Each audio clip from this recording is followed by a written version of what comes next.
Ich möchte kurz den Moderator des heutigen Abends vorstellen, der Ihnen dann die anwesenden Personen auf dem Podium vorstellen wird. Florian Steininger. Florian Steininger hat Kunstgeschichte an der Universität in Wien studiert, war dann ab 2001 im Bank Austria Kunstforum als Kurator tätig. Er hat dann 2005 für die Sammlung Essel das Ausstellungsprojekt Neue Wilde, eine Entwicklung, kuratiert und war 2012, 2013 für die Aufarbeitung der Sammlung Essel inklusive Eröffnungsausstellung im Museum Angerlehner verantwortlich. 2010 wurde Florian Steininger dann mit der kunsthistorischen Aufarbeitung der Schweizer Privatsammlung Hubert Luser aus Zürich mit Schwerpunkt auf klassische Moderne, abstrakten Expressionismus und Minimal Art betraut. 2015 übernahm er die dortige Sammlungsleitung. Neben zahlreichen Publikationen hat Florian Steininger 2015 einen Beitrag für den umfangreichen Jubiläumsband Sean Scully, Bricklayer of the Soul, anlässlich des 70. Geburtstages des Künstlers veröffentlicht. Das war auch einer der Gründe, warum wir ihn heute Abend eingeladen haben. Seit Juli 2016 ist Florian Steininger Direktor der Kunsthalle Krems. Nach einjähriger Sanierungspause wurde das Museum dort wieder eröffnet, am 1. Juli diesen Jahres mit einer Ausstellung Abstract Painting Now, in der unter anderem auch Werke von Sean Scully vertreten sind. Ich wünsche Ihnen nun allen einen schönen und anregenden Abend. Vielen Dank.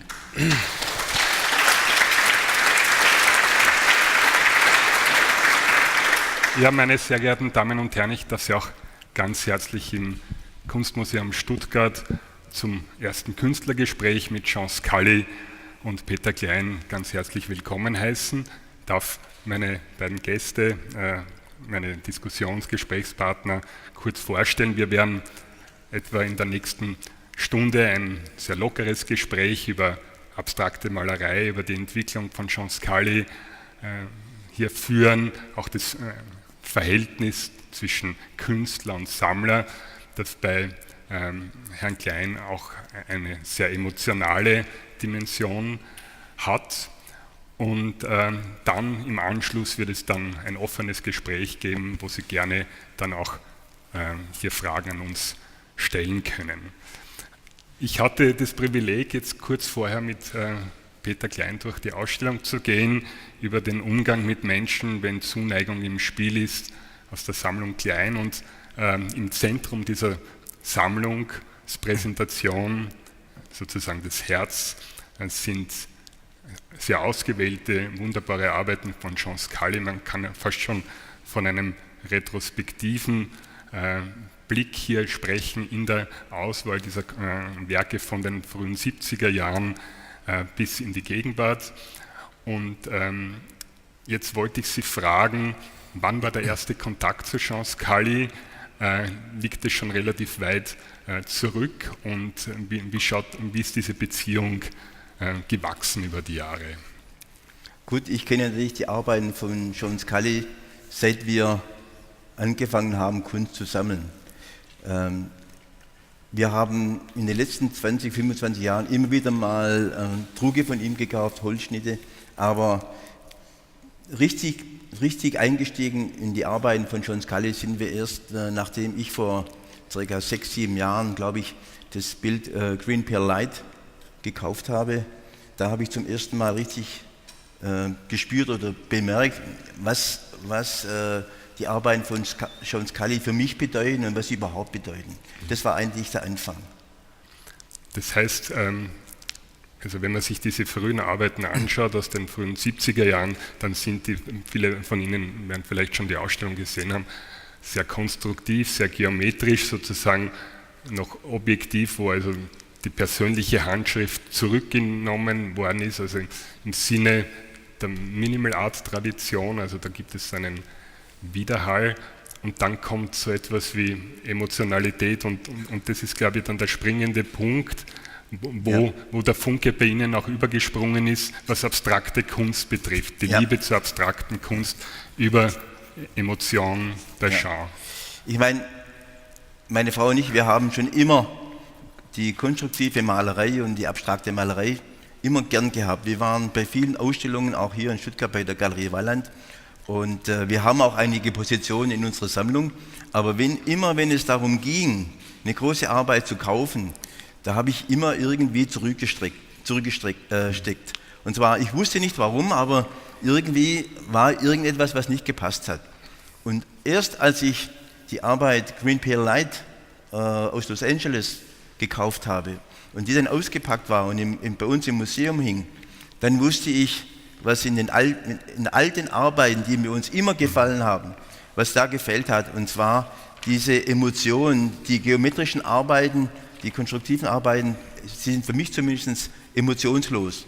Und bei Green Pale Light, da habe ich plötzlich gemerkt, diese Emotion, diese Melancholie. Und dann habe ich gewusst, ich bin auf dem richtigen Weg. Und durch diese Arbeit konnte ich erst die früheren Arbeiten von Sean kaufen. Das war der Auslöser. Ich hätte wahrscheinlich nie eine 73er Arbeit von Sean gekauft, wenn ich die Green Pale Light Arbeit nicht gekauft hätte. Sean Scully ist ja 1945 in Dublin geboren, ging dann relativ schnell nach London und Mitte der 70er Jahre dann nach New York, das Zentrum der Avantgarde, der Kunst. Und Sean, you wrote me a letter in 2008, I guess, where we met each other the first time in Vienna during an abstract exhibition I curated at the Kunstforum. There was a survey show starting from avant-garde time, Mondrian, Malevich, over abstract expressionism with Roscoe up to Sean Scully. And you wrote me some phrases about the situation in New York and that it was a big struggle to bring back emotion into abstract painting, that everything was so conceptual and also there was so much cynicism in the writing and also in the curating of art. And but you brought abstraction on an emotional level back again in the early 80s. Yeah, can you hear this okay? Yeah, okay, good. Und Entschuldigung, ich muss in Englisch sprechen, weil mein Deutsch ist nicht gut genug für Kunst. Ich habe Taxi-Deutsch. Oh, ganz perfekt scheiße Deutsch. So, can you tell us about the atmosphere and situation in New York in the 70s and? Oh, it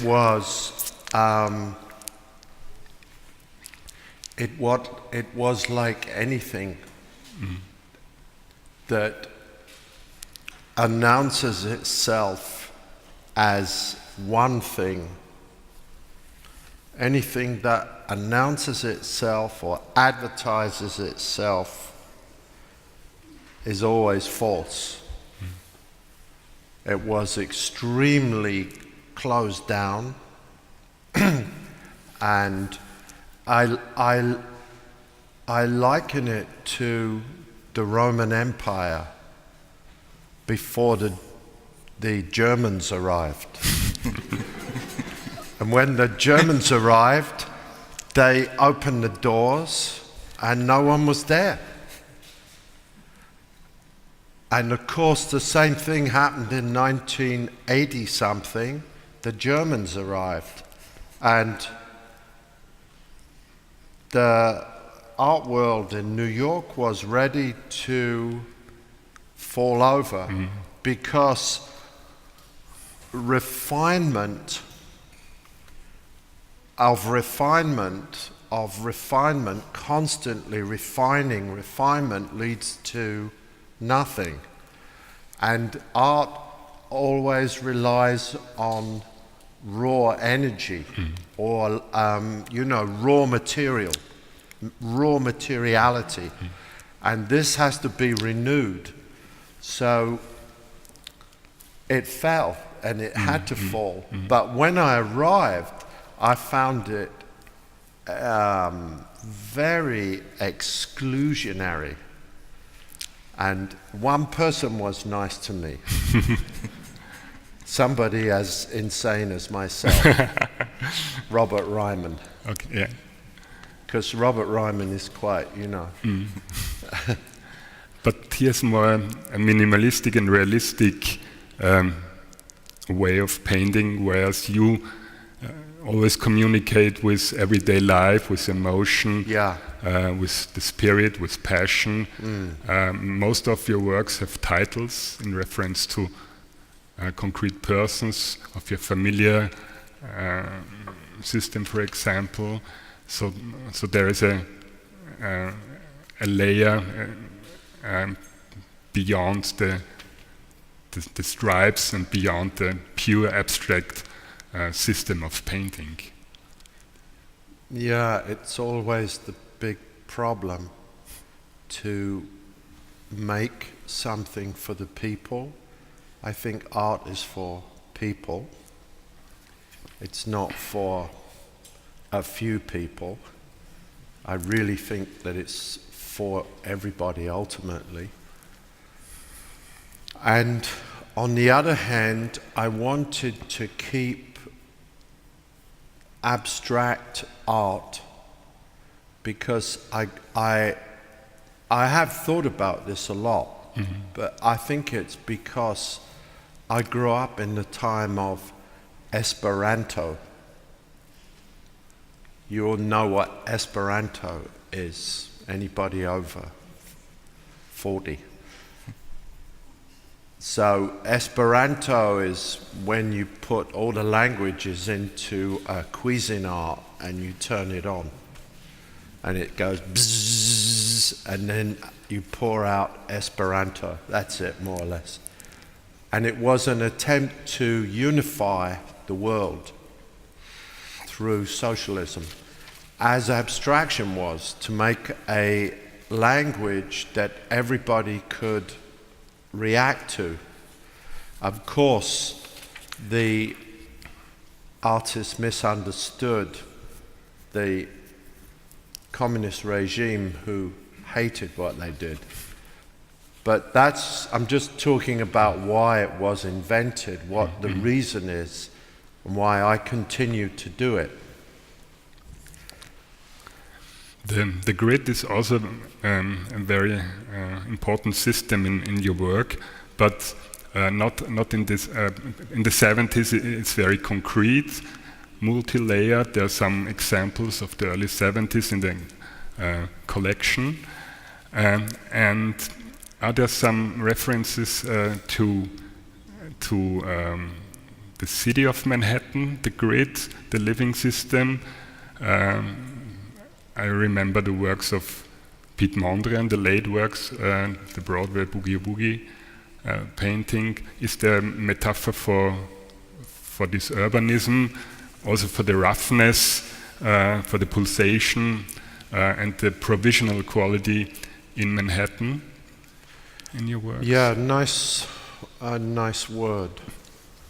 Provisionality, which is a very strong characteristic of my work, the sense that everything is not concretely, finally, irrevocably put into place, which is the opposite, of course, of Mondrian. And I like to include this idea of things being together and things not being that way, implying that they could be put another way. You told about that something is on the edge and then it's alive, so a certain duality and openness of the painting that is very strong in the early 80s, whereas in the 70s everything is very constructed, and you painted, and it's also in the collection, some black paintings. Was this a reflection of the dead end of abstract painting, like the black paintings of Ed Reinhardt? So, and afterwards it opened up. Yeah, of course one is always caught up in history, but I know it sounds sacrilegious to say it, but all these artists, these abstract artists, with some exceptions, Mondrian being one, are one-trick ponies. They can do one trick, and then they do the one trick, and then one day they die. And Ad Reinhardt, I mean, come on already. How many of these, how many of these fucking paintings do you have to make? It's like people looking at them like this. And the most interesting thing about Ad Reinhardt is the cartoons. So I admire it in some way, and I certainly did it for 5 years. I made black paintings that were very zen, and I loved doing them. I could have done them forever, for me. Like my mother used to knit sweaters for me, and she would watch TV, and put it, and then she'd end up with a sweater. So I liked doing the paintings. They were very, very nice, beautiful to do, and they have this wonderful kind of Zen hum about them. It's interesting, though, to note that when I made those paintings, I was in New York, which was extremely hostile situation. I worked with construction, and I built lofts, and I taught, and then on Saturday I organized everything, and I was a Sunday painter. I painted on Sunday with my beautiful paintings, which I did love. I still like them, but I remember something that Willem de Kooning said, who also was a fully formed European person in New York. It's a good idea to wash the floor every week for your morale, your soul. So on Saturday, I would wash the floor in my loft. And Sunday, I'd paint. Monday, hammering. Back on the building site.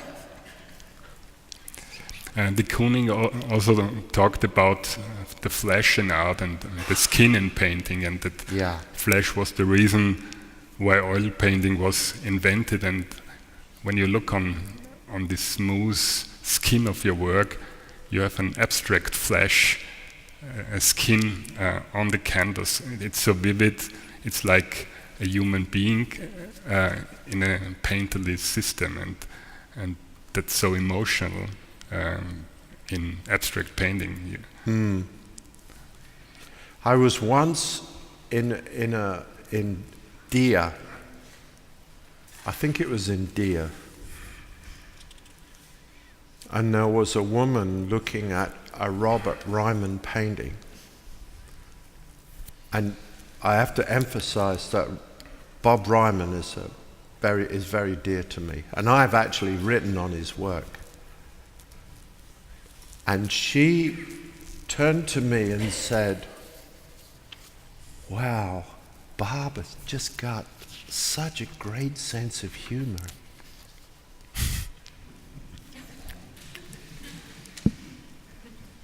And I was looking at this painting, wondering, where's the joke? Only white. And in America, around about that time, there was a comedian who I really adored called Andy Kaufman. And Andy Kaufman used to sing a little song, and he used to say, "My name is Andy Kaufman. Andy Kaufman. My name is Andy Kaufman. Who are you?" That was it. And the American public voted him off Saturday Night Live because they hated him. But this reminds me very much of Ad Reinhardt's cartoon. You know, somebody says, "What's that?" And then the painting says, "What are you?" And I never could really sign up for that.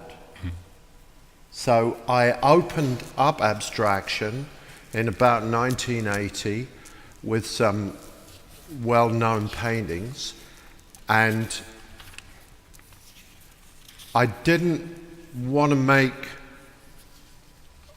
neo-expressionist paintings, but I wanted to make paintings that used that energy. So I referred back to my early work.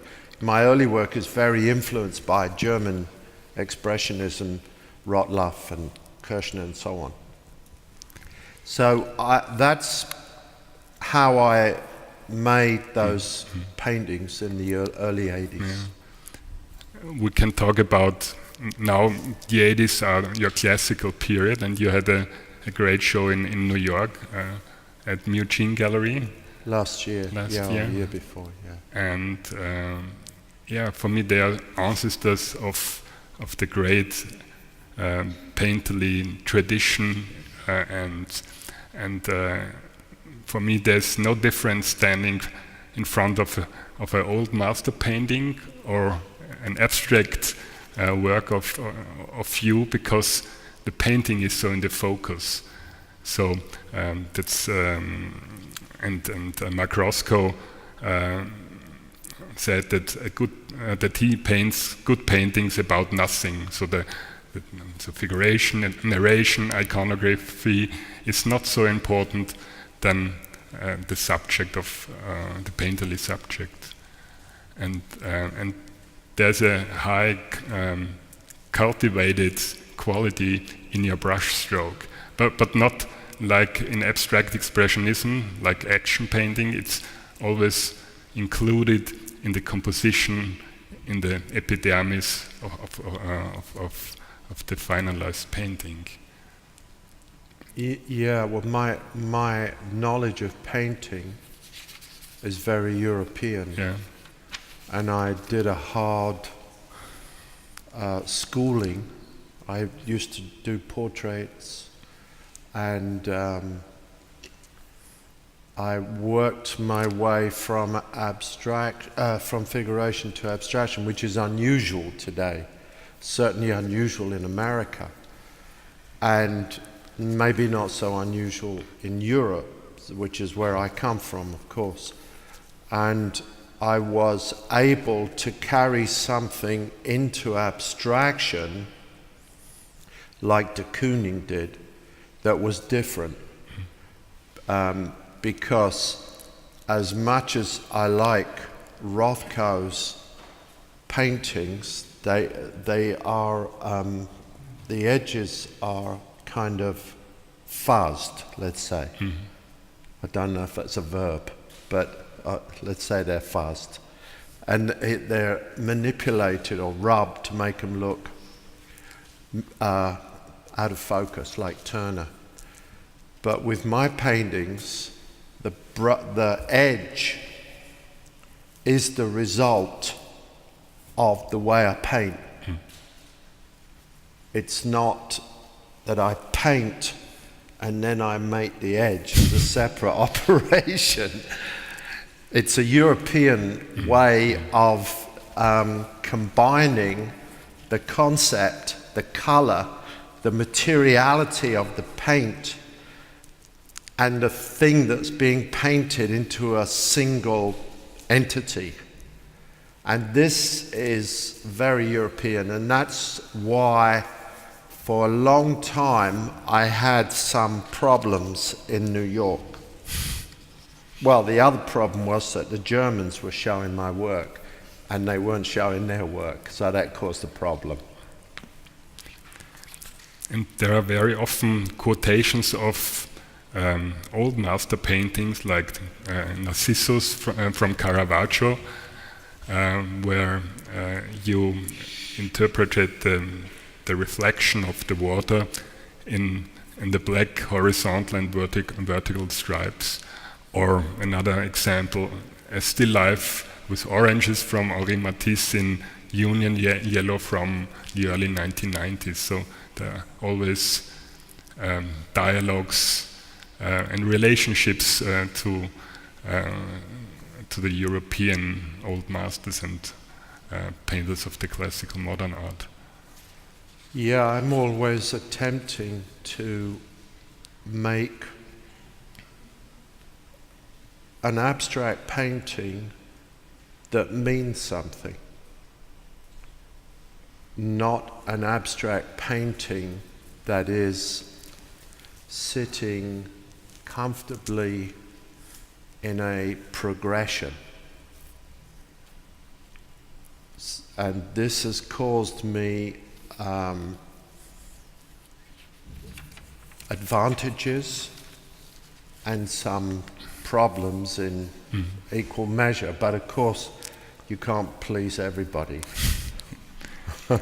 One of the most recent series in your work are the landline paintings. One is also included in the show here. Yeah. And are there inner landscape system, or are there concrete landscapes as inspiration for the landline works? No, I think that I still paint everything. So that's an abstract painting. You make a person who paints an abstract painting, I think, should be a person who wants to paint everything at once. I was in the bathroom at Newcastle at university, and you know, student graffiti is on an elevated level very often. And you know, we had things on the door like property is theft, prudent, as graffiti. And one time I was sitting there and I read, time was invented to stop everything happening at once. Which is very witty, of course. Typical witticism from a student. And I thought immediately that abstraction was invented to make everything happen at once. And that's what makes it so interesting to me, what makes it so fascinating, because it is an art of insight that wants to appeal to our developing sense of intellect, our highly developing sense of intuition, which we are in the foothills of developing. And we are part of this. So I think abstraction wants to work with this. So these paintings, landline paintings, are of course like landscapes, but they're not landscapes because landscapes normally don't have 10 horizons unless you're really drunk. You showed me very personal, intimate, figurative paintings 2 hours ago of your son, and on the top of those works you can see the edges of the landline painting. So you also switched to classical figuration, but you very focus the flat, the picture plane also. In the origin compositions of your son. Yeah. Well, of course I was scared of that. Well, a little bit. I'm not that scared. But I was a bit nervous also when I moved out of the city, because I built my life as a urban painter of the city. Layering grids on top of each other like the city, dealing with simultaneity. So when I went to the countryside where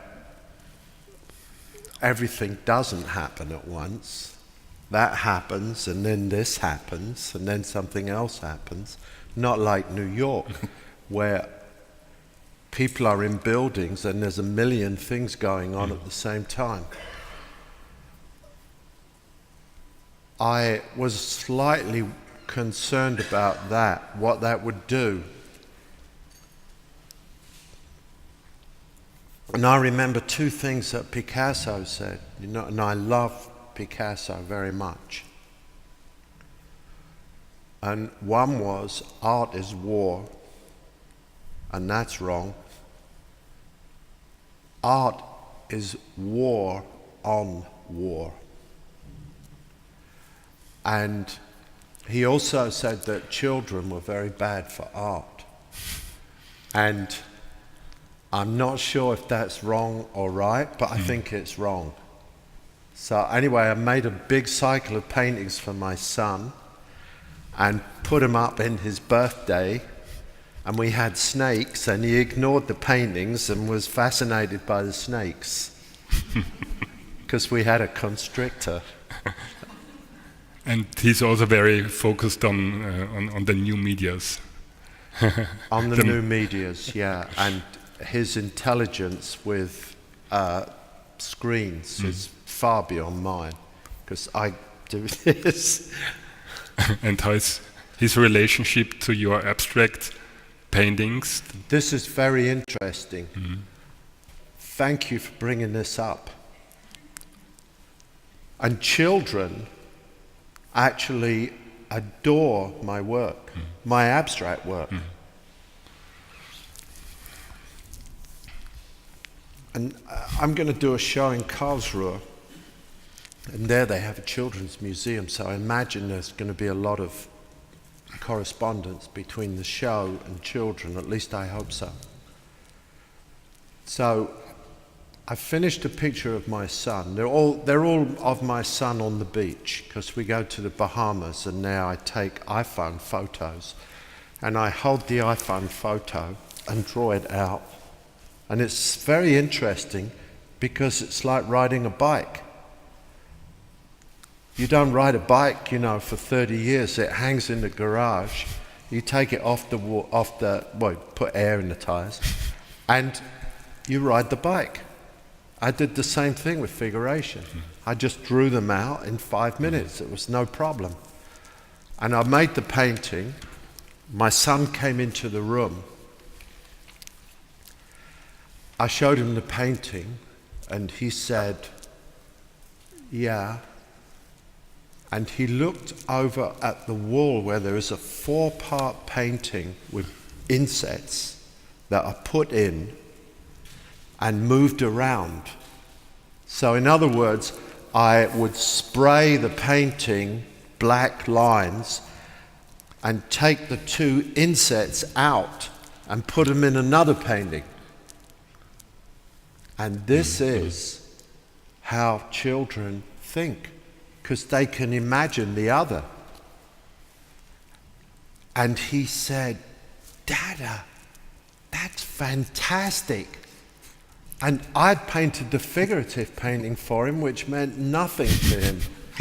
What he liked was the way that I'd taken the insets out and put them in the wrong place. Because this is the way the world is put together and the way video games are put together. So this is very interesting. And children who are not closed, they're not looking at something asking the Ad Reinhardt question, what's that? They're looking at it in terms of its possibilities. They're not looking for representation. They're looking for possibility. And if children are taken into one of my exhibitions, and they make these versions. They're fantastic. You know, they love it because they can imagine the other in a way that maybe a calcified 50-year-old brain can't. Herr Klein, ich glaube, wir haben auch über das medial sehr vielfältige Werk von Jean Scully gesprochen und dass vor allem auch die Papierarbeiten sehr ansprechend für Sie sind. Also wie wir durchgegangen sind, war ich total beeindruckt von dieser monumentalen Pastellarbeit, die, glaube ich, auch zu einem Ihrer Lieblingsstücke Ihrer Sammlung gehört. Vielleicht können Sie über dieses Stück was uns erzählen. Ja gut, zuerst möchte ich sagen, ich könnte ihm schon den ganzen Abend zuhören. Ich habe Ihnen ja gesagt, wir kaufen die Arbeiten mit viel Emotion und lernen erst viel später, was die Arbeiten eigentlich bedeuten. Und das war jetzt gerade eine Lehrstunde, die ich bekommen habe über die Arbeiten von Jean Scully. Also es ist wunderbar, ihm zuzuhören. Die Arbeit, die Pastellarbeit, es war einfach so, ich war in seinem Studio in Chelsea und da hing eine wunderbare Pastellarbeit. Und ich habe ihn gefragt, ob ich sie kaufen könnte. Er sagte, nein, die ist nicht verkäuflich, die gehört mir. Aber, hat er gesagt, ich mache dir eine Arbeit. Und so, wie du sie magst. Und das ist dabei herausgekommen. Und ich muss gestehen, ich bin stolz, dass ich so eine Arbeit von ihm besitze, so eine ganz persönliche Arbeit. Ich muss auch kurz erzählen, wie ich ihn kennengelernt habe. Frieda, da warst du mitschuldig. In Köln, auf der Kölner Kunstmesse hast du gesagt, geh zur Curling-Galerie. Da bin ich zur Curling-Galerie gegangen. Dort habe ich eine Fotoarbeit von ihm gekauft. Es gab keine Malerei, hat Curling nicht gehabt. Und sie haben mir gesagt, das Studio von Sean ist in Chelsea in der 10th Avenue, 17. Straße, blaues Gebäude. Ich wohne in der 6. und 7. Avenue, 19. Straße. Da bin ich einfach hingegangen, da war eine kleine Klingel, dann habe ich geklingelt und dann kam eine wunderschöne, hübsche junge Chinesin, hat mir aufgemacht, hat mich aber nicht reingelassen. Ich habe aber reingeschaut und habe gesehen, hängen überall Landlines von Sean. Dann wusste ich bin richtig. Dann habe ich geredet und dann kam eine andere Dame, die hat mich auch nicht reingelassen. Und dann kam noch ein Mitarbeiter von Sean, hat mich auch nicht reingelassen. Aber ich habe weitergeredet. Dann habe ich gesehen, wie er hinten vorgeschaut hat. Und dann wusste ich, er ist da. Und dann hält mich ja niemand mehr. Und dann habe ich so lange geredet, bis er kam und hat gefragt, what the hell, who is talking so much with such an accent? Und, und dann hat er mich nach hinten genommen und dann habe ich ihm noch einen irischen Witz erzählt. Ich habe gesagt, jetzt verstehe ich, warum das die Iren die sind so faul, als faul verschrieben, die heiraten nur schwangere Frauen. Dann war das Eis gebrochen und seitdem sind wir Freunde. Und er hat mir dann auch, als ich dann gemerkt habe, habe ich ja vorhin gesagt, was die Arbeiten für mich bedeuten, so habe ich dann hat er mir geholfen, die Arbeiten zu sammeln, die hier hängen, damit ich so ein Konvolut habe von allen seinen Arbeiten aus allen Schaffenszeiten. Also er hat mir da mitgeholfen, hat gesagt, die musst du kaufen. Ich habe gesagt, schon, da wird mir eine angeboten, soll ich die kaufen? Kauf sie. Und so kam dieses ganze Konvolut zustande. Thank you very much, Sean. I hope you understood my Schwäbisch. Yeah. Well, it was not from generosity.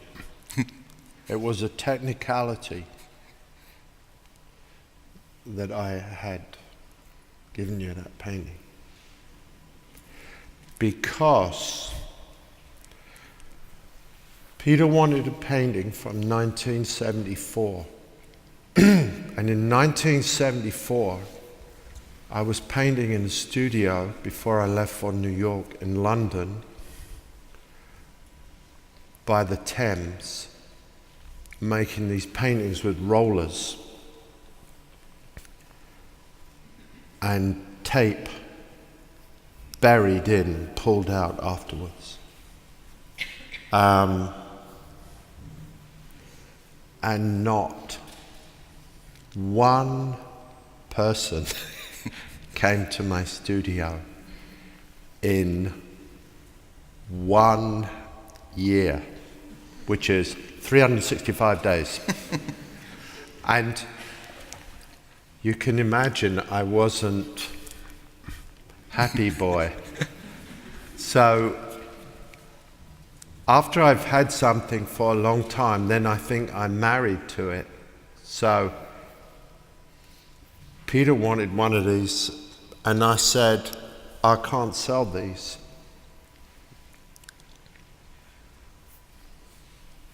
So I'll have to give it to you. That's how it happened. Yes. It's the overlay painting. I'm so proud of it. Thank you very much. Yes. Yes. So it was a technicality. Yes. Okay. I'm unable to sell them. Herr Klein. Und anschließend, vielleicht noch ganz kurz, nachdem ich ihn dann in Chelsea, nachdem ich gegangen bin, hat mir der Dara erzählt, hat schon den irischen Galeristen sofort angerufen und hat gesagt, wen hast du mir da geschickt? Der hält da nicht mehr auf zu reden. Und also, aber dann hat er gesagt, das ist ja ein Marathonläufer, also kein Wunder, dass er nicht mehr aufhört zu reden.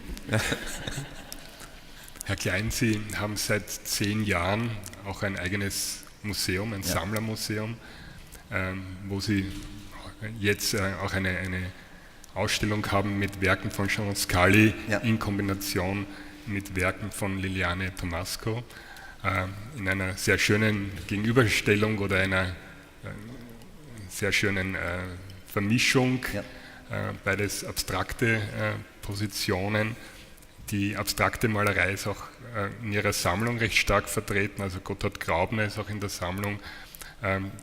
Das hat sich so langsam herauskristallisiert. Wir haben kurz vorher gesprochen, Sie haben sich immer wieder mit konstruktiver, konkreter Kunst auseinandergesetzt, aber das Herz ist da nicht aufgegangen, der Funke ist dann noch nicht so übergesprungen und Scully war dann so eine Schlüsselfigur dafür, um Emotion zu tanken und dann so richtig beginnen auch zu sammeln.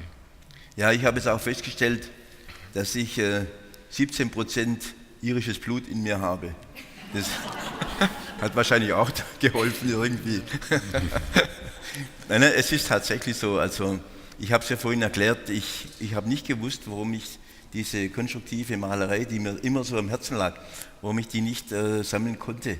Und erst durch die Arbeiten von Scully mit dieser persönlichen Auseinandersetzung mit der Leinwand, das Emotion, das Melancholie und auch zum Teil an der Grenze zum Depressiven. So. Das hat mich so fasziniert, dass ich ihn einfach sammle. Und jetzt natürlich auch mit ganz anderen Augen auf solche Arbeiten schaue. Ihr Portfolio ist ein sehr breites, also wenn man sich die Ausstellung anschaut, es gibt einen sehr malerischen Schwerpunkt, auch in der figurativen zeitgenössischen Malerei, Fotografie mit Jerry Nashard, Candida Höfer, Gregory Crutzen, also auch das narrative Moment oder auch das politisch-inhaltliche spielt dann neben der Abstraktion bei Ihnen eine große Rolle.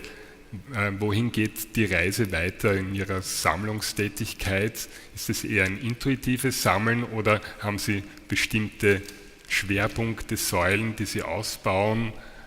Die junge Kunst, welchen Stellenwert hat diese in Ihrer Sammlungstätigkeit? Unsere Sammlertätigkeit hat sich natürlich in den letzten, wie möchte ich sagen, 10 Jahren wesentlich gewandelt. Wir haben früher alles gesammelt, was uns gefallen hat. Aber dieses Sammelsurium, möchte ich mal fast sagen, das haben wir uns jetzt aufgehört, wir haben uns jetzt zurückgenommen. Wir haben, das habe ich schon mal gesagt, wir haben 15, 20 Künstlerinnen und Künstler in unserem Fokus, die wir konsequent sammeln. Aber wir sind immer noch auf der Suche, weil unser Anliegen ist eigentlich, junge Kunst zu sammeln, jungen Künstlerinnen und Künstlern eine Plattform zu bieten, auch bei uns auszustellen, um denen die Möglichkeit zu geben, weiterzukommen in ihrer Malerei oder in ihrer Kunst. Das ist also ein großes Anliegen von uns. Nach wie vor werde ich schon beobachten, ich werde weiterhin Arbeiten von John kaufen, einfach weil sie uns ansprechen und weil wir einfach fasziniert sind von seinen Arbeiten. Sie haben ja auch in der Sammlung, was Scully betrifft, Papierarbeiten und Prints. Darauf möchte ich auch noch ein wenig eingehen und auch aufs skulpturale Werk des Künstlers. Die Druckgrafiken sind ja oft so eine Einstiegsdroge ins Sammeln, aber mehr als das, es ist ein gleichgewichtiges Werk im Vergleich zu den Ölbildern, also vor allem, wenn man sich das Övre von Scully hier anschaut. Jean, you worked as a printer when you were 15 and your print work is very, very important and has an own voice. Are there, especially in the aquatinta etchings, some relations to the lighter oil paintings in the following years after the rougher, more expressive works of the 80s and early 90s? Yeah, well, I try to realize the potential in a medium. So there has to be a reason for doing something. You can't just do something to, I think, make money. I think the term that's used in galleries sometimes is younger collectors.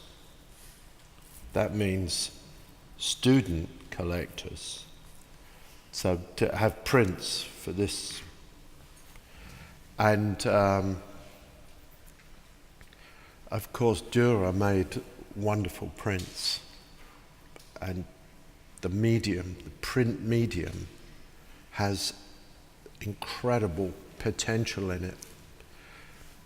And for me it was quite simple because I was a printer.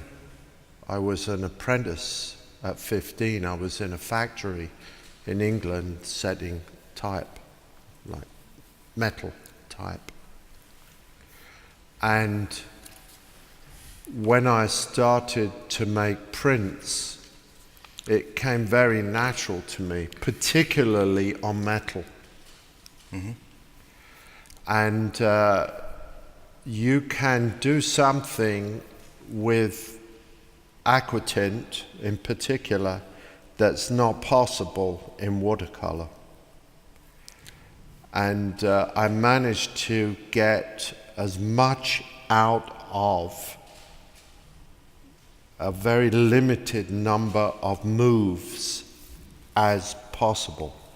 But that's thinking like a printer. That is the art of printing. There was a guy in the Pace Gallery called Dick Solomon in New York. And he wanted me to make prints with Pace, which I never did. And he took me to a studio and said that they can get the same type of look, which is type of look. You know, the same type of look as you get in your painting. So they would do these prints with cotton and paint them. Yeah, but that's and fake. And to make these fake paintings on paper. Yeah. And this is what they were doing at Pace. This is just for printing money. But I never thought of printing like that. I always thought of it as something that had an extraordinary relationship between the color and the pressure on the paper and the wetness of the paper and the aquatint and painting with acid etching is a wonderful medium. Sean, yeah, you didn't make any prints for a long time, didn't you? Or why? What was the reason? Or what is the reason why? Because I had an argument with my printer. So simple. Well, I should explain that my printer is from Australia. So it's only a question of time before you have an argument with an Australian bloke. No worries. And yeah, no worries. So we had an argument one day, and I said, okay, that's it. So I have made prints since, but not so many. Okay.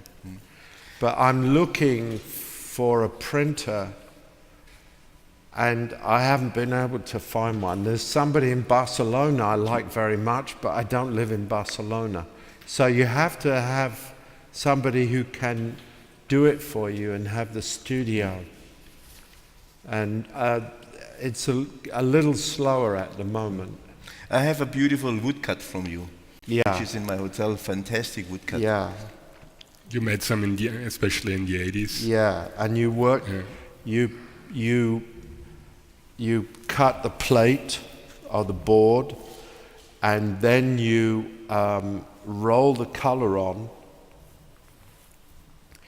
and you take Japanese rice paper, which is indestructible, and you lay it down and you print with a spoon, bamboo spoon. So not with the press. No, but with it like this. Yeah. It's an incredible medium. Is it as emotional as when you paint? To make a woodcut, to make this procedure? No, nothing can be emotional like a painting, because the painting is immensely lonely.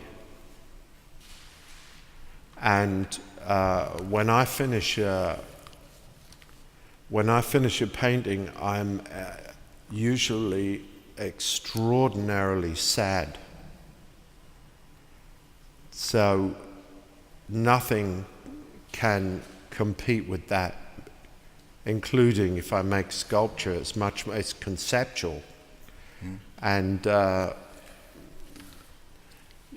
even the paperworks don't have the pathos of the painting, because the painting is an arena, and I make it on my own, and I'm a very communicative person. You know, I probably should have been a singer, but my dad didn't approve of me having a rock and roll band.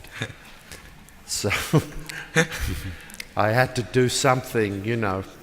I had to do the female solution, which is something you can stick under the bed, like a 19th century female writer.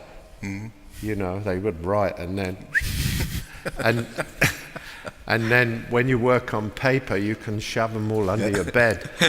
But when you're singing rock and roll, you know, and your dad doesn't like it, it's pretty hard not to make it visible. So I'm making my paintings, and there's always a moment of extraordinary sorrow in me when I finish the painting. And then it's true in some way for me, because there is something melancholic in my work. Of course, I'm a fighter, so I don't give in to it. I'm not sitting in a bar, you know, in Clonmel, like just drinking and, you know, being sad. There's a lot of other aspects to me, such as discipline and intellect. Herr Klein, eines der letzten Akquisitionen war Painted Cube, eine dreidimensionale Leinwandarbeit, oder also wo Objekthaftigkeit, Skulpturalität malerisch umgesetzt wird, ein ganz besonderes oder auch eigenwilliges Werk innerhalb der Arbeiten, die Sie erstanden haben, die hier ausgestellt wird. Ja. Wie gehen Sie mit dem Bild um oder wie wirkt es auf Sie? Oder, weil es sehr untypisch für Jean ist. Also das hängt zusammen, als wir angefangen haben zu sammeln, meine Frau und ich, wir haben Arbeiten angefangen mit, wir haben Dieter Roth gesammelt, Graupner, Uecker. Wir haben überhaupt nicht verstanden, diese Arbeiten, aber wir haben sie gesammelt, weil wir sie nicht verstanden haben. Und so ging es mir auch mit dieser Arbeit. Ich habe sie nicht verstanden, ich habe gewusst, ich brauche sie, aber ich habe sie nicht verstanden. Erst als sie jetzt hier hing, da habe ich gemerkt, wie skulptural diese Arbeit eigentlich ist und dass sie natürlich optimal in die Sammlung passt. Und ich habe mit John schon darüber gesprochen, wir werden uns in nächster Zeit irgendwann mal eine Skulptur anschaffen, weil sie einfach dazugehört, weil es eine Fortsetzung ist von der Malerei, die wir sammeln von John. Und diese Arbeit ist so ein Zwischenstück zur Skulptur. Das ist der Beginn der Skulptur. Und erst als ich sie hier hängen sah, dann habe ich gewusst, ich habe das richtig getan. Das ist der Zwischenschritt zur Skulptur. Und in den Mitte 90er Jahren hat es ein paar objekthafte Gemälde gegeben, die Floating Paintings, die wie geöffnete Türen ausgeschaut haben. Also diese groben Streifen, aber in den Raum geklappt. Das ist eine Art Shaped Canvas, das man von beiden Seiten anschauen hat können. Und jetzt auf der Fläche diese eher illusionäre Dreidimensionalität, die mit den Objekten kommuniziert, die jetzt auch in der letzten Zeit entstanden sind, also auch aus anderen Materialien, aus Stein, aus Metall und so weiter. And I guess in China there was an exhibition, a huge space where you had a grid object, a sculpture of iron, in combination with some 80s works. Yeah, look very interesting.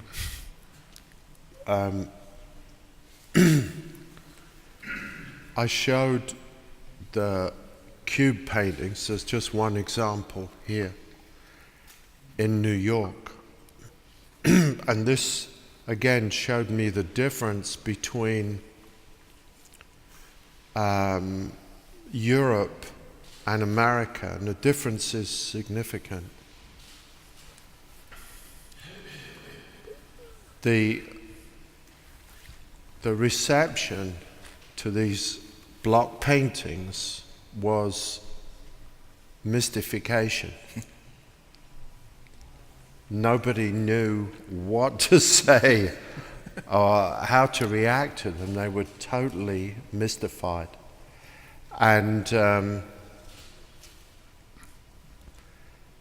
in Germany in particular, I would say, there's an aspect of craziness in art. One can see this very clearly, for example, in the work of Sigmar Polk. And you know, painting transparent paintings and using strange materials. And this has to have, in a sense, its inauguration in Europe, because Europe does not have the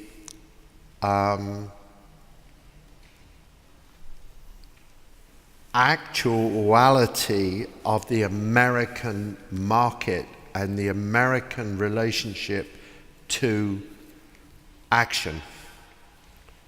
So it's more allowing, it's more philosophical here. Things can be tried and shown, and it's more experimental, I would say. And there's a certain aspect of that in me, even though I have made work with stripes. I've bent them around, you know, I've made them do a lot of different things. And it's caused difficulties in terms of the reception. So I thought it was very interesting that you've got one And they are portraits of sculptures that don't exist. So when you say something like that in America, people don't know what you're talking about. What's a portrait of something that doesn't exist? I have to tell you a little story if you don't mind. Do you mind? Okay. No, great. it's wonderful. So, when I was a young artist, I'd made this beautiful 80s painting that had a section that came out in the center, and one side was just drawn lines, and it was called Come In.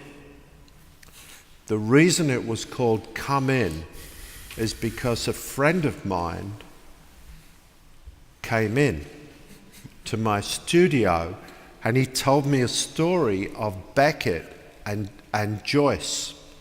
Joyce was Beckett's secretary, and Beckett would speak, Joyce would write it down. And he was speaking, and someone knocked on the door, and Beckett said, "Come in," and Joyce wrote down, "Come in." And then the next day, they went over the notes, and they had this discussion about, "You wrote 'come in.'" He said, "I write what you say." So in the end, they left it. And he told me this story. I thought it was so great that he came in with "come in." Mm-hmm. So I called it "Come In." Then Diane Waldman, who was a famous curator from the Guggenheim, came with a very young woman who has since bought 2 of my works for museums. And she said, Diane Waldman said, yes, I see why it's called "Come In." It's because it's like a door, it's architectonic, and she was talking about it like this. If I hadn't been so stupid and just, she would have got it for the Guggenheim, right? But I never can keep my mouth shut. So I told them the whole story. And as I told them the story, I could see that Diane Waldman was looking at me with a certain disgust. Because that's what they call European bullshit. Going like this. That's European bullshit. And I destroyed my possibilities as a young artist with a major museum by talking too much. And, well, yep, that's life. That's life. That's life. Yep. Ja, und heute haben wir einen der größten abstrakten Maler der Gegenwart hier sitzen. Ja, herzlichen Dank. Jetzt gibt es die Möglichkeit, Fragen an Scully, an Peter Klein zu stellen.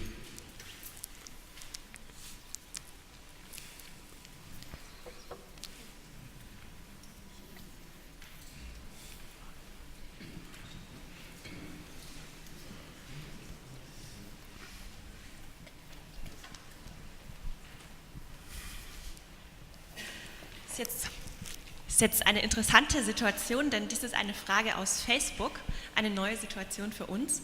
Eine Frage an Herr Klein. Jetzt muss ich erst die Schrift meiner Kollegin hier entziffern. Da möchte jemand wissen, wie viel Sie pro Jahr für Kunst ausgeben.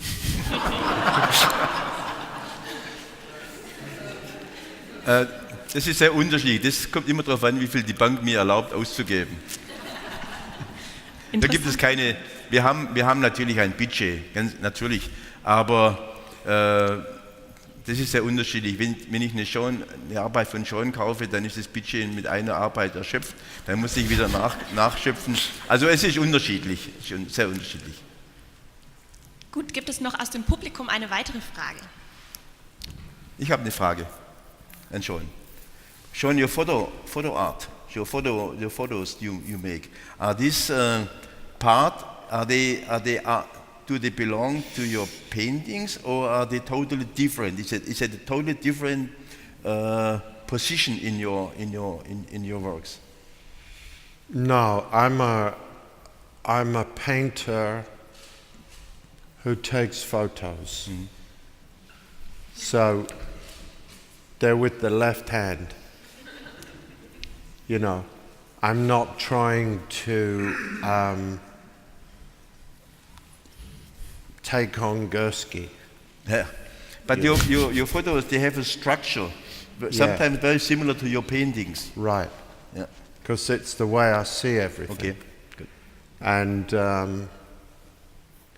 I find these things and they're attractive to me, and I make them into photographs. But I'm happy enough to show them. I'm happy enough to show them independently, and I have done. Yeah. I've had exhibitions of photographs, but I also see them very much in relation to the paintings. Yep. And of course the paintings the photographs followed the paintings. Yeah. It wasn't in reverse.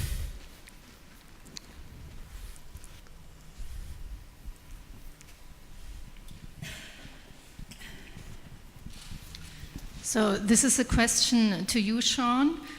We heard by Peter how you met and what it means to Peter to know you and what this friendship means to him. What does the friendship of you and Peter mean to you? So what is your point of view to this relation? Well, it's a relationship of complete trust. That's why I gave him a painting. A painting that I wouldn't sell. So it has no price on it. So of course it's very moving, you know, to have this kind of relationship, and the whole enterprise of Peter and Alison is very, very beautiful, I think. I mean, I think it's an amazing story. And of course it touches us quite deeply. And it's interesting to me that Peter is a man who's very driven. You don't run 100 marathons unless you are a little bit insane. And it reminds me of a story of a man in England, an Indian man. You know the story. His wife died. He was in his 90s and he started running. And I'm not sure if he was running away or running to, but this is very interesting to me about him. It's fascinating to me. And you know, I did martial arts for a long time, which is also a very extreme physical activity. So we have a lot in common in this regard. We're both very physical people. And I think we are also romantics, and this unifies us. Plus, he's half American, and I'm half European. So he's going one way, and I'm going the other way. And there's all these strands of communication between us, you know, having a hotel, having property in America. I've got stuff in America, and we both love and react against America, as does the rest of the world, because America is the big pony and it eats all the hay. So we have this wonderful friendship, and the first time I met him, he started telling me Irish jokes in my studio. And I thought, who is this guy? He's such a strange person. And then it turns out that he is a romantic idealist, which is what I am. So in that sense, we are totally locked in.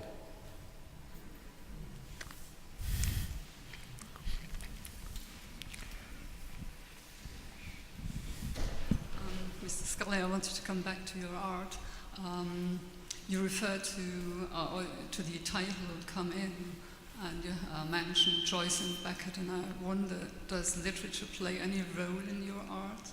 Does Being what? Irish? Literature, does it play a role in your art? Is it relevant? Yeah, it's all my all my paintings from the 80s are somehow informed by literature. For example, there's a painting that I've made that's in the Philadelphia Museum called The Fall, after Camus. I read a lot of Eastern European anti-fascist literature in my life. And one of my obsessions is being disobedient to fascism. And I'm very interested in writers that deal with this. And my favorite book is Karen Blixen's Out of Africa. That touches me unbelievably, the way she writes, so flat. And there's a big painting of mine in the Reina Sofia called Africa that's made in reference to that. And Maesta, of course, is made in reference to Duccio. I know it's not literature, but there's quite a lot of references to a kind of Irishness in my work. And Irishness, in a sense, means going in circles. There's a relationship with infinity, very strong relationship with infinity in the Irish culture and in Irish music, Irish rhythmical structures. And you find that very strongly in my work. Plus, I made a painting called Falling Wrong. This is not a title from Beckett, but it could be a title from Beckett, you know, because Beckett would have loved a title like that. And somebody asked me about Falling Wrong. Why'd you call it Falling Wrong? And I said, because falling wrong is more interesting than falling right.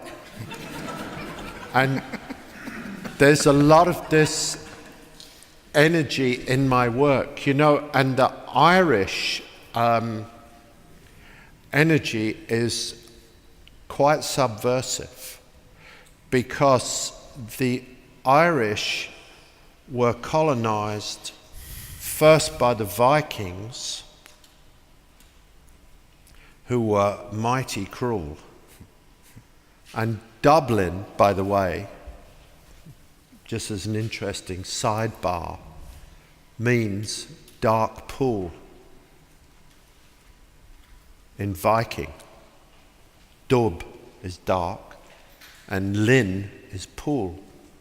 So Dublin was called Dark Pool by the Vikings.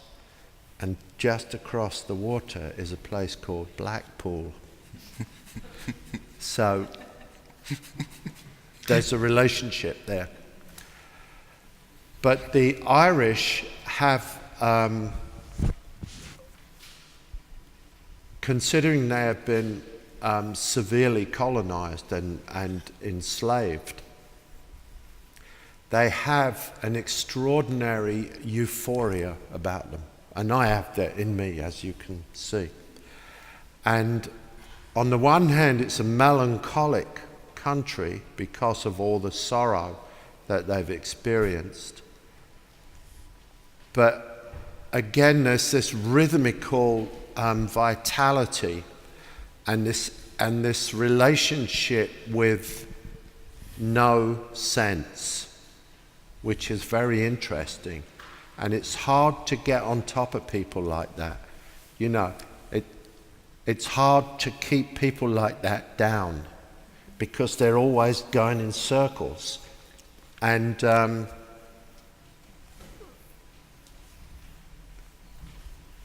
on the other hand, I think that the most creative people that have come out of Ireland are the Anglo-Irish. And that's what I am. Because you need discipline. It's no good just being loco. That won't do it. You need discipline. You know, I have a very strong intellect by inclination. I don't mean I'm an intellectual, I'm not. But my intellectual life is very tenacious. And that, I think, comes from the discipline of England, from the working ethic. And this in combination with a sort of madness makes something. But one on its own doesn't really produce very much. But Yeats, for example, is Anglo-Irish. And so was Beckett and all this kind of stuff. You know, all these people. Joyce was Anglo-Irish. Thank you very much.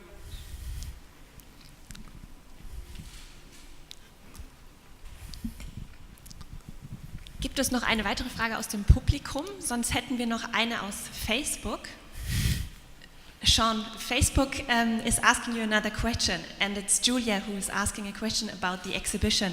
She would like to know what you think about the selection of the artworks and especially the collection in response to your works, how you feel about the relationship now seen here in the exhibition. Well, I was surprised by how big the collection was, how good it was. First thing I noticed was the Kiefers, and then I thought that Kiefer needs a certain size.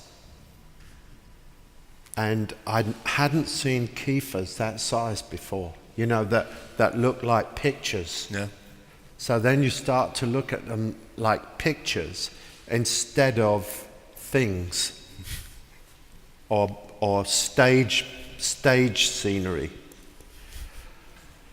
That was interesting to me. Some of the photography I like Moffat, very interesting. This worn out kind of imagery, sad imagery. It's very close to me, of course. And there's a few abstract painters in the collection that I like very much. And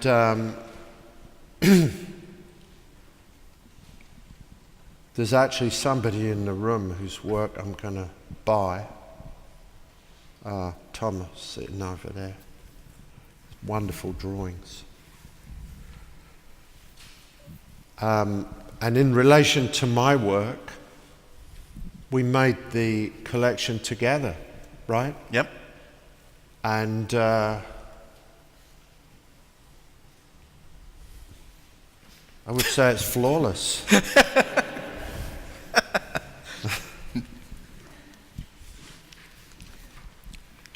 Gibt es noch eine letzte Frage aus dem Publikum? Ja.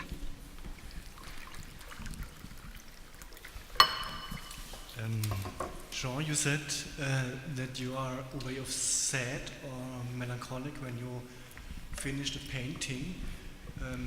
Can you tell me something about these feelings? Is it because the sort of flow is finished when you are painting, or what do you erfahren? Well, I was talking about a painter, an American painter, who I will not name, critically. And a friend of mine and I were saying, yeah, he's trying to find the painting by painting the painting. And I think that this is useless, frankly. You know, I think you have to have an idea or a will or concept or something. And I likened it to a woman, which happens, going to hospital and saying, I want to have a baby without being pregnant. And the people in the hospital saying, yes, it's okay, but you can't have it today. And this sounds funny, but it's quite serious. You have to be loaded up so that you can unpack it. And when I make a painting, it's already made. I have to unpack it. And when I've unpacked it, I'm pretty broken up. And I was talking about this with my friend Bono, and he said, yeah, animals after they've had sex are always sad. That was his response. I thought it was quite beautiful. There's always a melancholia about it, because you grow this thing inside you somehow, intellectually, emotionally, and then you make it. And if it's true, you see something that was inside you that's now outside you. And you've compressed this somehow into a medium. So there's obviously a sense of distance involved. Otherwise, you'd just be going like this with paint. So there's a refinement involved. So there's all this strange balance at work. But the main thing is to say something that's very true. And that, in some way, is painful. Because then you're empty.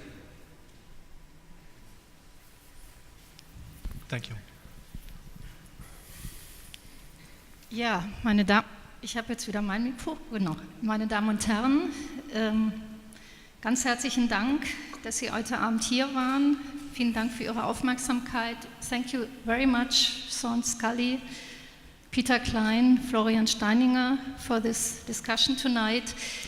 Ich möchte an dieser Stelle auch sehr herzlich mich bedanken bei Vermögensbutler, die es ermöglicht haben, dass diese Veranstaltungsreihe stattfinden kann, die uns finanziell unterstützt haben. Und ich möchte mich auch ganz herzlich bei unserem Medienpartner Deutschlandfunk Kultur bedanken.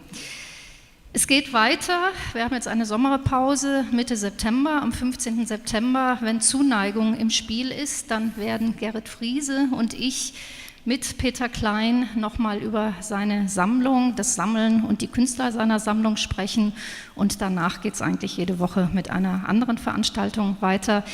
Ihnen allen möchte ich einen schönen, erholsamen Sommer wünschen und heute noch einen schönen Abend. Ganz herzlichen Dank, dass Sie da waren.